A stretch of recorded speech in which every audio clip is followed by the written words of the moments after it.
고양 시민 여러분, 안녕하십니까? 여러분에게 유익한 정보와 제도를 소개하고 이를 통해 시민의 시정 참여 기회를 제공하고자 발간되는 고양 소식입니다. 고양 소식지에 관한 문의사항은 031-8075-2093 고양 소식 담당자입니다. 2024년 6월 소식입니다.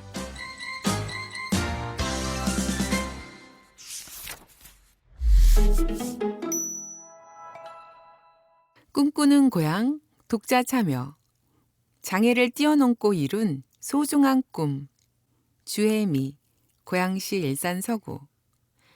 평범한 엄마, 그리고 특별한 예술가로서의 삶.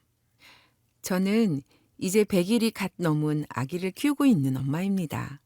어렸을 적 정신장애 상급 진단을 받았지만 남들과 크게 다를 바 없이 평범하게 30여 년을 살아왔어요. 대학 시절 만난 남편과 가정을 이룬 지도 7년이 지났고요. 고양시에서 살며 장애인 일자리 사업에 도움을 받아 여러 일을 했는데요. 특히 덕이도서관 어린이 자료실에서 사서 보조로 근무하면서 많은 자극을 받았어요. 저도 주체적으로 어떤 일을 해내고 싶다는 마음이 생겼죠.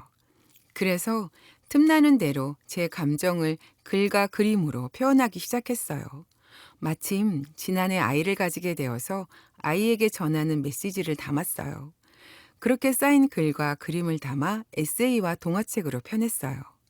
생각지도 못했던 작가가 되고 난 후 삶이 특별해졌습니다. 경기도 예술인지원센터와 한국예술인복지재단의 작가로 정식 등록되었고, 지난 4월에는 서울 압구정에서 제 그림으로 전시회를 열기도 했어요. 최근에는 음원도 발매하며 예술의 영역을 넓히고 있어요. 모든 것이 꿈만 같은 요즘 아주 행복하답니다. 앞으로도 다방면에서 작품 활동을 펼치며 장애인 인식 개선에 좋은 영향을 미치고 싶어요. 제게 많은 응원 부탁드려요. 감사합니다. 고향의 순간, 봄 행사 다시 보기. 찬란한 오색빛으로 물든 고향의 봄. 따스한 낮과 선선한 밤이 이어지는 봄. 고양시 곳곳은 설렘과 환호로 가득했다. 형형색색의 봄꽃이 만발했고 화려한 불빛이 밤하늘을 수놓았으며 시민들의 흥은 넘쳐났다. 다양한 행사로 더욱 특별했던 봄날을 돌아본다. 1. 2024 고양 국제꽃 박람회 4월 26일부터 5월 12일. 해마다 봄이 오면 일산 호수공원은 꽃밭이 된다. 1997년부터 이어진 고양 국제꽃 박람회가 올해도 어김없이 찾아왔다. 올해는 지구 환경과 꽃이라는 주제에 맞춰 자연 친화적인 생태 박람회로 진행됐다. 특히 이번에는 시민 편의를 위해 행사장 공간을 대폭 확장했으며 공간이 넓어진 만큼 내용도 더욱 풍성해졌다. 실내 전시장과 야외 전시장으로 구분하여 야외는 테마 정원으로 꾸몄다. 세계적 화해 작가 3명의 손길이 닿은 작가 정원을 비롯해 한국정원, 수변정원, 텃밭정원, 장미원 등이 다채롭게 구성됐다. 그 중에서도 백미는 대형 꽃등 고래와 재두루미 조형물이 들어선 지구환경정원.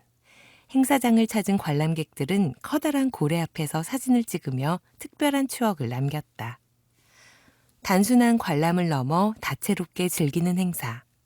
2024 고양 국제꽃 박람회는 다양한 꽃 전시는 물론 보고 듣고 직접 체험할 수 있는 다채로운 프로그램이 한데 어우러져 그 재미를 더했다. 노래하는 분수대에 설치된 특설 무대에서는 개막식을 비롯해 마술쇼, 어린이 연극, 재즈, 국악, 트로트, 성악 등 풍성한 공연이 펼쳐져 관람객의 눈과 귀를 즐겁게 했다. 주제광장과 장미원에서도 버스킹 공연이 열려 행사장 곳곳에 흥겨운 음악이 울려 퍼졌다. 크로마키 사진, 트리가트 등 신기한 체험 이벤트가 진행된 고양 특례시 홍보관에도 시민들의 줄이 길게 이어졌다. 세계 화훼 산업의 중심으로 거듭나다. 이번 행사에는 화훼 산업의 현황을 들여다보는 프로그램도 다수 진행됐다. 고양 국제꽃 박람회는 화훼 연출, 관광, 전시, 무역 상담을 동시에 진행하는 국내 유일한 박람회로서 화훼 산업의 발전을 도모한다. 올해는 국내외 30개국, 50개 도시, 200여 개의 관련 기관과 단체가 참여해 저마다의 특색을 뽐냈다. 화훼 교류관과 화훼 산업관, 꽃 어워드, 꽃 포럼 등이 열렸으며 특히 화훼 작가들이 참여해 경연을 펼친 고향 플라워 그랑프리를 통해 세계적인 수준의 화훼 작품들이 선을 보이며 행사의 품격을 높였다. 2. 제36회 고향 행주 문화제 5월 18일부터 5월 19일 행주산성과 행주산성 역사공원 일대에서는 고향 행주문화제가 열렸다. 1986년부터 40년 가까이 이어진 고양시 내의 가장 오래된 역사문화축제로 임진왜란 3대 대첩 중 하나인 행주대첩의 역사적 가치를 시민들과 함께 나누는 행사다. 올해는 행주대첩에서 전투 무기로 활용됐던 돌이 시민들의 행복한 삶을 위한 중요한 상징물이 되길 바라는 염원을 담아 당신을 위한 디딤돌, 행주라는 주제로 진행됐다. 권율 장군을 비롯한 호국 영령의 넋을 기리는 사전행사, 행주서원 고유례를 시작으로 행주대첩 투석전, 닭 터뜨리기 대회, 드론 라이트쇼 및 수상 불꽃놀이, 뮤지컬 행주대첩을 비롯한 다양한 장르의 공연이 펼쳐졌다. 시민들은 한강과 맞닿은 행주산성 역사공원에서 여유롭게 행사를 즐겼다. 심심할 틈 없던 오감 만족 축제. 6년 연속 경기 관광축제로 선정된 고향 행주문화제는 그 명성에 맞게 심심할 틈 없이 다채롭게 구성됐다. 먼저 행주대첩의 투석전을 현대적으로 재해석한 닭 터뜨리기 대회가 열렸다. 가운데 담을 두고 양쪽으로 나뉜 두 팀이 상대 진영의 박을 먼저 터뜨리면 승리하는 경기로 지난 4월부터 사전 모집을 통해 전국 각지의 80개 팀이 대회에 참가했다.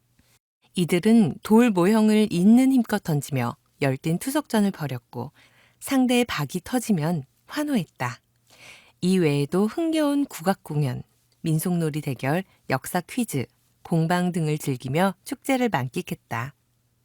밤하늘을 화려하게 수놓은 불꽃쇼. 행주산성 역사공원의 어둠이 내려앉자 시민들은 하나둘 공원 들판에 모여들어 일제히 한강을 바라보았다. 바로 고향 행주 문화제의 백미인 드론 라이트쇼와 불꽃놀이를 관람하기 위해서다. 지난해에도 펼쳐졌던 불꽃쇼는 올해 규모와 구성이 더욱 업그레이드되어 돌아왔다. 수백 대의 드론이 마치 하나처럼 움직이며 고향 행주 문화제, 미래를 바꾸는 힘 고향 문구와 권율 장군, 행주 대첩비 등 다양한 형상을 나타냈다. 한강 수면에서 쏘아 올린 불꽃 폭죽이 합세해 밤하늘을 그야말로 화려하게 수놓았다. 3. 2024 창릉천 유채꽃 축제 5월 25일부터 5월 26일 노랗게 물든 꽃밭을 거닐다. 창릉천이 유유히 흐르는 강매 석교공원 일대가 노란빛으로 물들었다. 27,000제곱미터의 넓은 부지에 유채꽃이 빼곡히 피어났다. 아름다운 장관을 이루는 이곳에서 창릉천 유채꽃 축제가 열렸다. 고향국제꽃 박람회가 열리는 꽃의 도시 고향의 명성을 잇기 위해 지난해부터 개최한 축제로 유채꽃을 보러 온 시민들에게 더욱 큰 즐거움을 선사했다. 이번 축제는 고양시 국악협회의 사물놀이 공연으로 그 시작을 알렸고 버스킹 무대와 태권도 시범, 노래자랑, 대형 젠가 등 각종 프로그램이 이어졌다. 강매마을 매화마을 주민들이 직접 준비한 먹거리와 지역 농특산물을 판매하는 먹거리 장터 및 유채 마켓도 열려 더욱 다채로운 축제가 됐다. 주변에 쓰레기를 주우며 달리는 쓰담 달리기 행사도 진행돼 뜻깊은 시간이 이어졌다. 가족 연인과 함께 강매 석교공원을 찾은 시민들은 축제를 즐기며 예쁜 유채꽃밭 풍경을 카메라에 담았다. 4. 2024 고향 스트리트 댄스 대회 정점 4월 28일 열정적인 춤의 향연 4월의 마지막 주말 전국의 댄서들이 고향을 찾았다. 일산 서구에 위치한 원마운트 특설 무대에서 스트리트 댄스 대회 정점이 개최됐다. 정점은 락킹, 팝핑, 비보잉, 브레이킹, 프리스타일 등 모든 스트리트 댄스를 아우르는 경연으로 일산 서구청과 고양거리예술단체 얼스케이크가 2012년부터 이어온 유래 깊은 대회다.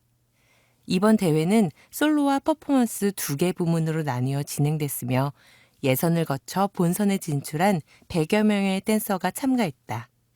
장장 6시간 동안 이어진 경연 내내 댄서들은 화려하고 열정적인 춤사위를 보여줬고 시민들은 색다른 무대를 관람하며 짜릿한 춤의 매력에 빠져들었다. 5. 제1회 행싱 어게인 5월 18일 우리 동네 가수는 바로 나. 고양시 덕양행신 종합사회복지관이 노래 경연 무대로 변신했다.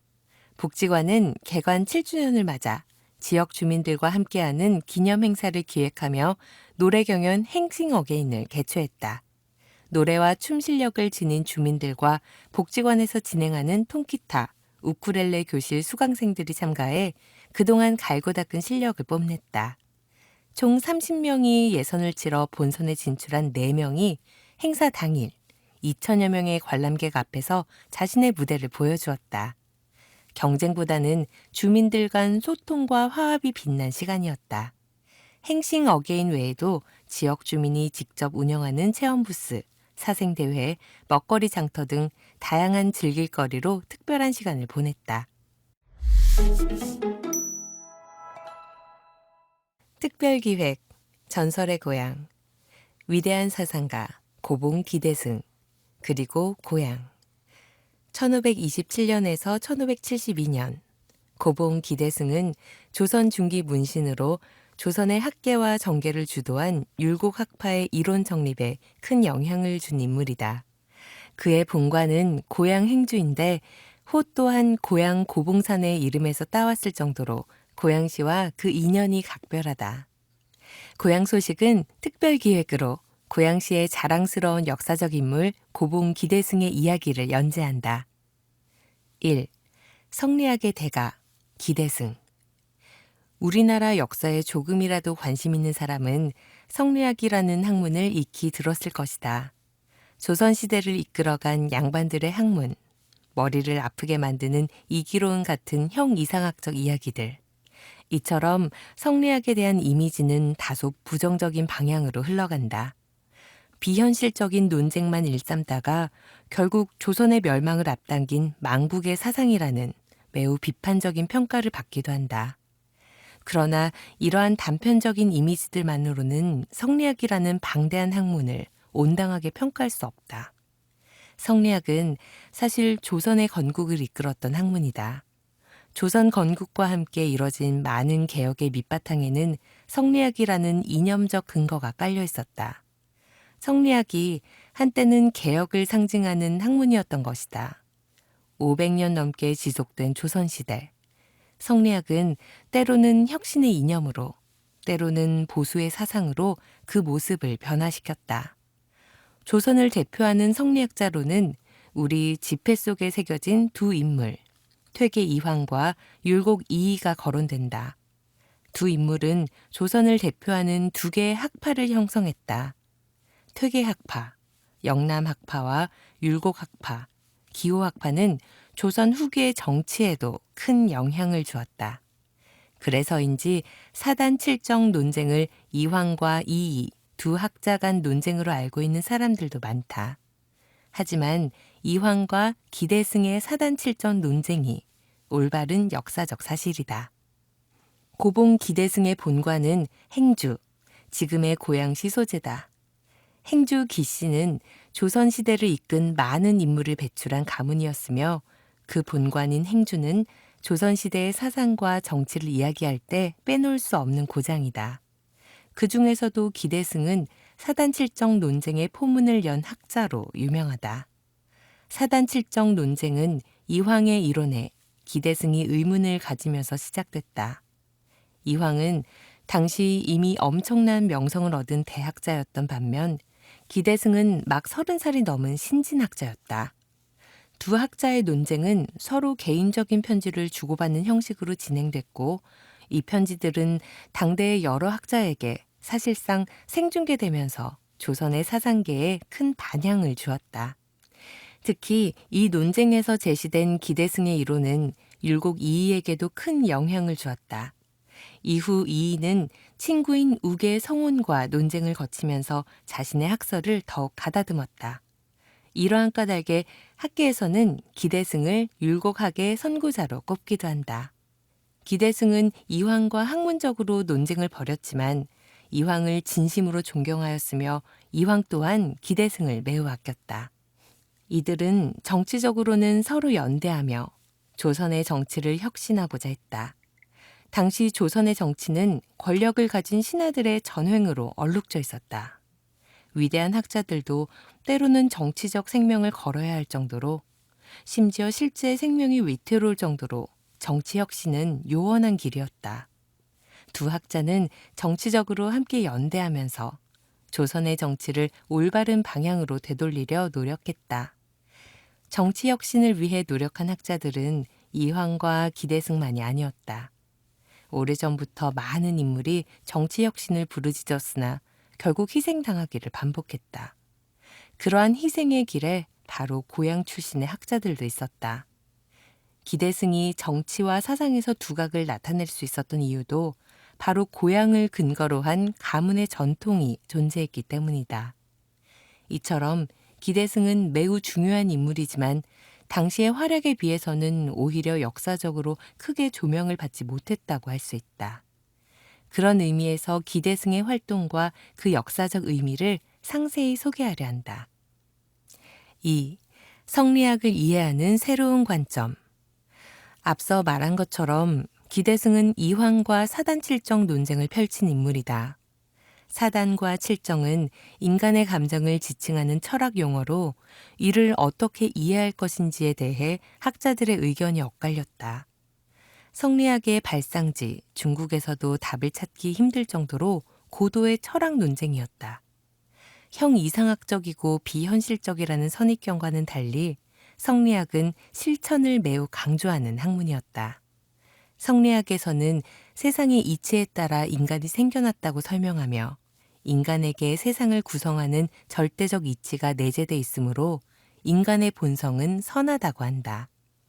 또한 배움을 통해 이를 제대로 이해하며 자기 자신을 윤리적으로 완성해야 하고 세상에 나아가 윤리적 학문적 실천을 다해 태평성대의 실현에 기여할 것을 강조한다. 인간이라면 누구나 배움을 통해 성인이 될 수 있고 배움을 실천하여 세상을 바로잡을 수 있다는 혁신적 사상이 바로 성리학이었다. 관건은 배움에 있었다. 배움이 잘못된다면 나의 마음을 올바르게 할 수 없고 자기 자신을 완성할 수도 없다. 태평성대 역시 실현할 수 없게 된다. 즉, 올바른 이론으로 배움의 과정부터 제대로 갖춰야만 성과를 이룰 수 있는 것이었다. 그러나 당시에는 성리학의 철학 체계에 대한 학자들의 이해가 부진한 상황이었다. 화담 서경덕과 같이 일가를 이룬 학자도 있었지만 대체로 그의 사상은 독창적이긴 해도 성리학의 본질을 오해했다는 평가를 받았다. 반면 이황은 당대의 대학자로 존경받던 만큼 그의 학문에 대해 감히 비판할 수 있는 사람이 없었다. 그런 분위기 속에서도 기대승은 이황의 이론이 지나치게 이분법적이라는 의문을 품었다. 기대승이 이황의 이론을 비판하고 사단칠정 논쟁을 벌였던 이유는 단순히 학문적 치기나 공명심 때문이 아니었다. 올바른 이론을 통해 인간의 감정과 마음을 제대로 이해해야 진정한 실천을 담보하고 정치적 혁신까지 이룰 수 있다는 성리학의 기본적인 입장에 충실한 결과였다. 결국 기대승은 성리학의 철학 사상을 이해하는 새로운 관점을 제시했고 이는 후대 조선의 사상과 정치에 엄청난 영향을 주었다. 3. 정치 혁신을 꿈꾼 학자. 학자로서의 기대승은 어느 정도 알려졌지만 정치가로서의 기대승은 잘 알려지지 않았다. 기대승은 당대에 촉망받는 젊은 학자이자 정치적으로는 많은 이들의 기대를 한몸에 받은 혁신 집단의 대표였다. 그 배경에는 고양시를 중심으로 활약했던 가문의 전통이 큰 영향을 미쳤다. 조선 전기에는 훈구와 사림이 대립했으며 그로 인해 사화가 벌어졌다. 연산군 시절 발발한 사화, 무오사화, 갑자사화의 이면에는 기득권 세력 훈구와 신진 세력 사림의 대립이 깔려 있었다. 무오, 갑자사화는 조정을 파국으로 몰고 가는데 그치지 않고 급기야 연산군을 몰아내고 중종, 진성대군을 왕으로 추대한 중종 반정에까지 영향을 미쳤다. 중종은 즉위 후 정암 조광조라는 촉망받는 학자를 등용하여 혁신을 도모했다. 조광조는 소격서 폐지, 현량과 실시, 위훈 삭제 등 일련의 정책을 통해 급진적인 정치개혁을 추진했다. 그러나 이러한 급진적인 조치는 훈구의 강력한 반발을 초래했고 결국 조광조 일파는 정계에서 숙청되기에 이른다. 이 사건이 바로 기묘사화다. 기묘사화에서 희생된 조광조 일파는 후대의 기묘사림이라고 불렸다. 기묘사림은 행주 출신의 패기만만한 학자, 덕양 기준, 기대승의 숙부, 1492년에서 1521년 이 주축을 이루고 있었다. 그는 덕양, 즉 고향 지역을 중심으로 활약했던 인물이다. 기준은 형 기진과 함께 조광조의 문화에서 수학했고 훈구에 대한 비판을 서슴지 않았다. 결국 기묘사화 당시 유배당했고 이후에는 죽임을 당했다. 기진은 동생의 죽음 이후 정치 현실의 환멸을 느끼고 광주로 거처를 옮기게 된다. 사림의 시련은 기묘사화에서 끝나지 않았다. 시간이 흘러 명종 시절에는 전왕 인종의 외삼촌인 유님과 현왕 명종의 외삼촌 윤원형이 대립하고 있었다. 윤원형이 유님을 몰아내는 과정에서 당시 사림들이 유님과 가까웠다는 명목으로 큰 화를 입었다. 이 사건이 바로 을사사화다. 윤원형은 이후 권력을 손아귀에 쥐고 많은 명사를 배척했다. 당시 조선의 정치는 윤원형으로 대표되는 권신의 횡포와 피해 숙청으로 얼룩져 있었다. 윤원형 이전에는 김한로가 있었고 윤원형 이후에는 이량이 있다. 이처럼 권신들의 횡포가 지속되면서 많은 이들이 큰 피해를 입고 정계에서 축출됐다. 이러한 오랜 권신 정치 속에서도 또다시 정치 혁신을 꿈꾸는 인물이 등장했다. 바로 기대승이었다. 기준의 조카이자 기진의 아들인 기대승은 혁신을 대표하는 가문 출신으로서 이전까지의 권신 정치를 청산하고 새로운 사림들의 정치를 꿈꿨다. 그러나 기대승의 정치 활동은 고난의 연속이었다. 그는 여러 번 생명의 위협을 느끼기도 했다. 다음 편에서 계속. 기획, 세계 도시를 가다. 아시아 신흥 경제국, 베트남. 글로벌 경제도시의 꿈을 향해 한 걸음 한 걸음 나아가고 있는 고향 특례시. 글로벌 명품 도시라 일컬어지는 곳들의 면면은 과연 어떠할까?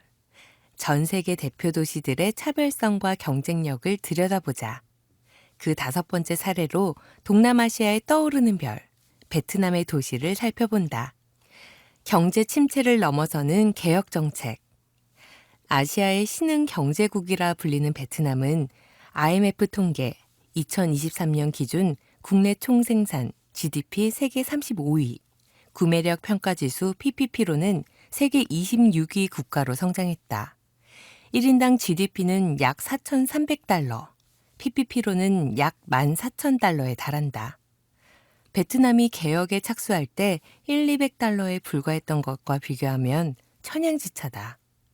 이제 베트남은 경제 규모로 중견국, 소득 기준으로는 낮은 단계의 중소득국이 됐다. 베트남은 1986년 제6차 공산당 대회에서 쇄신이라는 뜻의 도이머이를 선포하고 1980년대 말부터 본격적으로 개혁에 박차를 가했다. 사회주의 정치체제를 유지하면서도 경제적으로는 탈사회주의 개혁을 통해 성장을 이뤄냈다.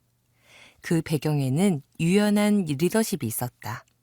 베트남 지도자들은 사회주의를 신봉하면서도 교조적이지 않다.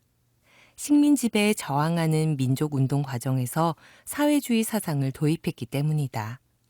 베트남은 19세기 말부터 프랑스의 지배를 받았고 1941년부터는 일본의 지배를 받았다. 1945년 일본이 패망하면서 베트남은 9월에 독립을 선포했다. 프랑스가 식민 지배를 복구하려고 하자 1946년 말부터 8년 가까이 전쟁을 치렀다. 이 전쟁에서 베트남이 승리했음에도 강대국들은 베트남을 남북으로 분단하도록 강요했다. 남북 베트남은 대치하면서 전쟁을 치른 끝에 결국 1975년 북부의 승리로 통일을 이뤘다. 통일된 직후 정치 지도자들은 급속히 사회주의 사회를 건설하려는 조급함을 보였다. 하지만 1970년대 후반과 1980년대 전반의 경제 침체 상황에 직면하자 지도자들은 이를 극복하기 위해 전격적으로 개혁을 받아들이게 된다. 국내적으로 개별 농가의 경작지를 분배하고 토지 사용권을 장기간 줘서 농민들이 집단 농장 체제에서 벗어나 자유롭게 경작할 수 있도록 했다. 국영기업에는 부분적으로 자율권을 확대해 경영상 활력을 찾도록 했고 더불어 민간 기업들의 성장을 장려했다. 대외적으로는 1988년부터 외국인 투자법을 시행해 적극적으로 외국인 직접 투자를 받아들였다.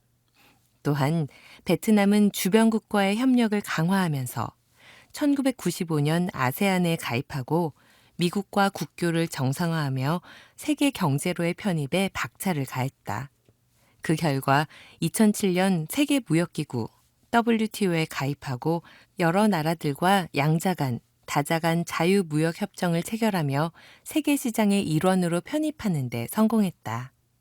현재 미국이 베트남의 시장경제 지위를 부여할지에 대해 검토하고 있는데 이것이 성사되면 베트남은 무역 부분에서 더 많은 이익을 얻을 수 있게 된다. 급격한 경제체제의 변화. 경제개혁이 진행되면서 베트남의 경제체제는 변화해 갔다. 산업구조는 개발도상국의 전형적 패턴으로 정착됐다. 2023년 산업부문별 GDP 비중을 살펴보면 농림수산업 12%, 공업건설 부문 37%, 서비스 부문 43%였다. 2021년 GDP 소유 부문별 통계에서는 국유 경제가 21%, 국내 민간 경제가 50%, 외국인 투자가 20%를 점유했다. 개혁 이후 국유 경제 부문은 지속적으로 감소하고 다른 두 부문은 지속적으로 증가하는 추세다. 베트남은 지난 2012년부터 2015년 제외 무역 흑자를 보고 있다. 주로 외국인 투자 기업들의 수출로 인한 결과다. 국제 경쟁력을 갖춘 베트남 기업이 아직 많지 않아 외국인 투자 기업이 전체 수출의 70%를 담당하고 있다.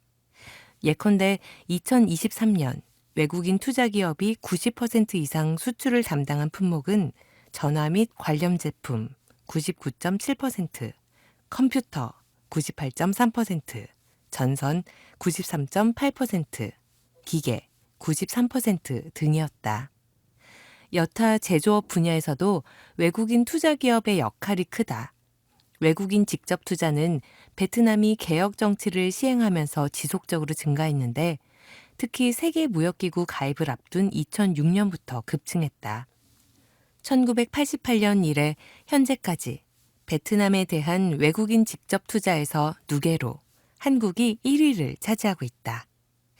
자국 기업 성장과 첨단 산업 투자. 베트남 경제가 성장하면서 외국인 투자 기업뿐만 아니라 현지 기업들도 경쟁력을 갖춰가고 있다. 베트남의 삼성이라고 알려진 빈그룹은 베트남에서 가장 큰 민간 재벌로서 리조트, 아파트 등 부동산 분야에 특화했다가 쇼핑몰, 병원, 학교 등 사업을 확장했다. 베트남에서 가장 높은 랜드마크 8일 빌딩을 호치민에 세웠으며 몇 해 전부터는 빈페스트라는 자동차 회사를 설립해 전기 자동차를 생산하고 있다. 한국인에게도 잘 알려진 비엣젯 항공은 공격적 마케팅으로 단기간에 시장을 확대했다. 정보통신 분야에서는 오래전부터 FPT, 모바일 월드 등이 경쟁력 있는 대기업으로 알려졌고, 군에서 운영하는 비에텔은 국내뿐만 아니라 해외에도 투자하며 경제적 영향력을 확대해왔다. 이외에도 호아파 철강, 테크콤뱅크, 마산그룹 등이 세계적 기업으로 성장하고 있다. 최근 가장 중요한 이슈는 히토류 등 광물 소재, 2차 전지, 반도체와 같은 첨단 산업 제품의 세계적 공급망이다. 베트남도 첨단 산업 분야에서 뒤처지지 않으려 노력하고 있다. 베트남 정부는 2019년에 기획투자부 산하 국가 이노베이션 센터를 설치해 스타트업과 기술 혁신을 지원하고 있다. 더불어 세계적 기업의 IT 센터를 국내에 유치하여 IT 인력 양성에도 힘쓴다. 애플 CEO 팀 쿡은 지난 4월 베트남을 방문해 앱 개발자 역량 강화, 베트남 공급업체 부품 사용 확대, 고용 확대 등을 약속했다. 엔비디아 CEO 젠슨 황도 5월에 방문해 베트남을 제2의 고향으로 만들겠다며 반도체 디자인 센터, 반도체 인력 양성을 위한 대규모 투자를 공언했다. 베트남은 1억 인구를 갖고 있으나 중위 연령 32세의 젊은 나라다. 부모들의 교육열도 한국만큼이나 높다. 베트남을 비롯한 동남아시아 각국은 우리나라의 중요한 협력 파트너다. 우리나라의 경쟁력과 동남아시아 국가들의 경쟁력을 상호 결합해 시너지 효과를 낼 방안을 찾아야 한다. 특히 디지털 콘텐츠, 미디어, 교육, 연구, 관광, 문화 등을 포함한 각 분야의 협력 방안을 구체적으로 마련하는 것이 좋다. 고향의 멋. 고향의 밤은 낮보다 아름답다. 여름 초입에 들어서면 해가 저문 뒤의 일상도 다채로워진다. 낮과 다른 고요, 어둠 속에서 더 선명해지는 풍경은 밤이 주는 특별한 선물. 낮보다 밤이 더 아름다운 고양시의 밤마실은 여기서부터 출발한다. 산성의 밤, 한강의 밤. 행주산성 야간 개장 3월에서 10월, 둘째, 넷째 주 토요일. 한강을 내려다보는 근사한 풍광과 역사의 비장함이 공존하는 곳 행주산성. 역사의 흔적을 따라가는 답사지로도 자연을 즐기는 산책길로도 발걸음이 끊이지 않는 고양시 명소다. 최근 행주산성을 찾을 이유가 하나 더 늘었다. 오는 10월까지 야간 관람이 가능하기 때문이다. 오후 7시 무렵 행주산성 대천문에서 출발해 곤율장군 동상을 지나 충장사에 이르면 서서히 해가 기울고 어스름이 찾아온다. 곧 청사초롱 가로등이 은은하게 빛을 밝히며 운치 있는 밤마실을 안내한다. 잔잔한 조명을 따라 덕양정에 오르면 사방이 확 트인다. 한강과 어우러진 도심의 반짝이는 불빛은 지상에 별빛을 뿌려놓은 듯 눈부신 풍경을 선사한다. 조명을 받은 행주 대첩비는 더욱 늠름한 위용을 자랑한다. 밤이 되어 더욱 고요한 산성, 그 걸음걸음에 숭고한 역사를 담는다. 신비한 야경 속으로. 행주산성의 밤을 속속들이 만나볼 수 있는 생태 프로그램도 있다. 신행주산성 완전정복 생태 프로그램의 하나로 진행되는 살구 꽃피는 행주가 그것. 야간 개장하는 토요일에 맞춰 추가된 야간 프로그램을 통해 불빛에 모여든 곤충을 관찰하고 풀벌레 소리도 들으며 고즈넉한 밤마실을 즐길 수 있다. 행주산성의 야경은 가을밤 펼쳐지는 행주가 예술이야 축제에서 절정을 이룬다. 지난해 대한민국 밤밤 곡곡 100에 선정되면서 대한민국에서 내노라 하는 밤축제로 인정받았다. 올해는 행주산성의 역사, 미래를 여는 빛을 주제로 오는 9월 27일부터 10월 13일까지 축제가 열릴 예정. 행주산성이 오랜 시간 품은 역사와 생태 위의 풍부한 문화 콘텐츠와 미디어 아트가 더해진 특별한 밤을 기대해도 좋다. 밤과 낮이 수없이 반복되는 동안 우직하게 그 자리를 지킨 행주산성은 어둠 속에서도 그 빛을 잃지 않는다. 행주산성 야간 개장. 주소 고양시 덕양구 행주내동 산 26-1. 기간 3월부터 10월까지 둘째 넷째 주 토요일. 시간 저녁 6시부터 10시까지. 입장 마감 9시. 요금 입장 무료. 주차장 2,000원 1회. 문의 031-8075-4642 별이 빛나는 밤에 일산 어린이 천문대. 종종 밤은 낮보다 생동감이 넘치고 더 풍부한 색채를 지닌다. 화가 빈센트 반 고흐는 자신의 말처럼 별이 빛나는 황홀한 밤 풍경을 화폭에 담았다.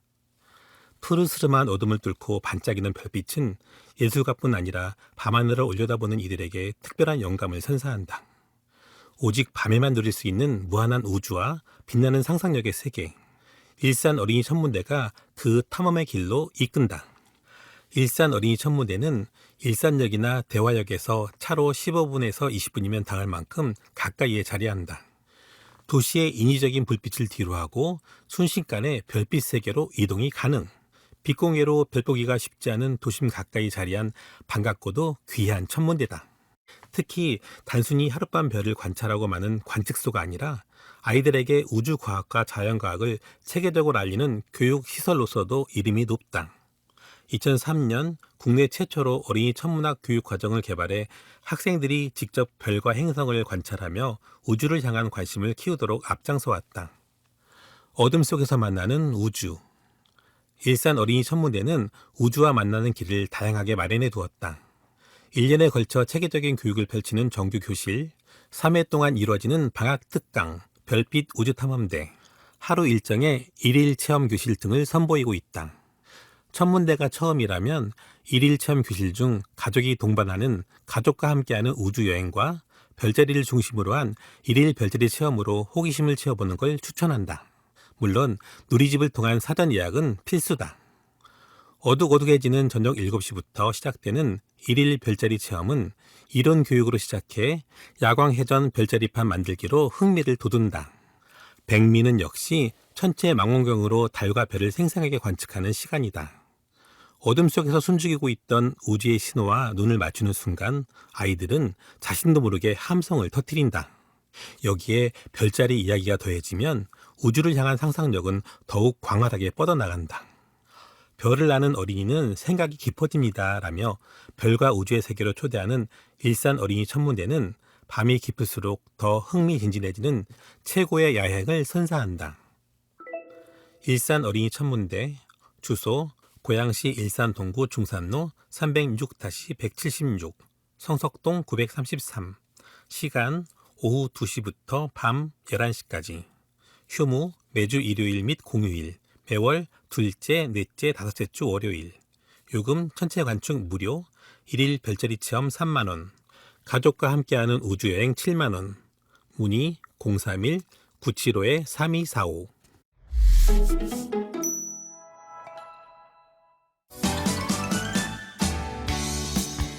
지금까지 고양시청에서 발간하는 고양 소식지 2024년 6월 소식이었습니다. 녹음 제작은 낭동마을 책 읽는 사람들입니다.